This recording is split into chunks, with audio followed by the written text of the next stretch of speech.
సఫలపరుస్తాడు. మన హృదయంలో ఉన్న వాంఛలను తీరుస్తాడు. దేవునికి మహిమ కలుగును గాక. కాబట్టి ఈ మాటలు వింటున్న ప్రియ సహోదరి సహోదరులారా, మన సంతోషము దేవునితో ఉందా? మనము దేవుణ్ణి బట్టి సంతోషిస్తున్నామా? దేవుని కార్యములను బట్టి సంతోషిస్తున్నామా? ఆదివారం మందిరానికి వెళ్ళినప్పుడు ఆ ఆరాధన ద్వారా హృదయంలో సంతోషం కలుగుతుందా? పాడిన పాట ద్వారా, చేసిన ప్రార్థన ద్వారా, ఆరాధన ద్వారా హృదయంలో సంతోషిస్తూ ఉన్నట్లయితే నిశ్చయముగా దేవుడు మన హృదయ వాంఛలను తీర్చువాడై ఉన్నాడు. ఒకసారి పరిశీలన చేసుకుని ప్రార్థన చేసుకుందాం. సర్వాధికారి, సర్వశక్తిమంతుడా, హృదయ వాంఛలను తీర్చు దేవుడవైన యెహోవా, నీకు స్తోత్రములు చెల్లిస్తున్నాం.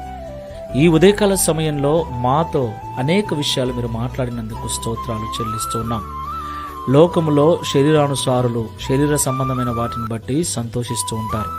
అయితే దేవుని బిడ్డలమైన మేము, నీ బిడ్డలమైన మేము మిమ్మల్ని బట్టి, మీ సన్నిధిని, మీ వాక్యమును బట్టి, మీ సన్నిధిలో మేము పాడే పాట, వినే వాక్యము, చేసే ఆరాధనను బట్టి సంతోషించినప్పుడు, ఆత్మ సంబంధమైన విషయాలలో మేము సంతోషించినప్పుడు మా హృదయ వాంఛలను మీరు తీరుస్తారని ఈ ఉదయకాల సమయంలో మాతో మాట్లాడినందుకు స్తోత్రాలు చెల్లిస్తున్నాం.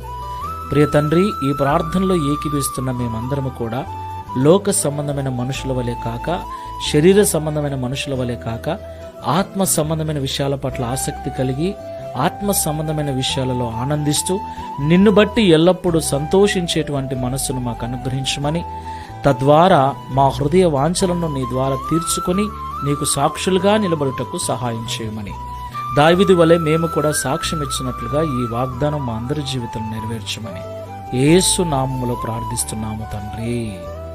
ఆమేన్. Praise the lord. God bless you all. Download ShareChat.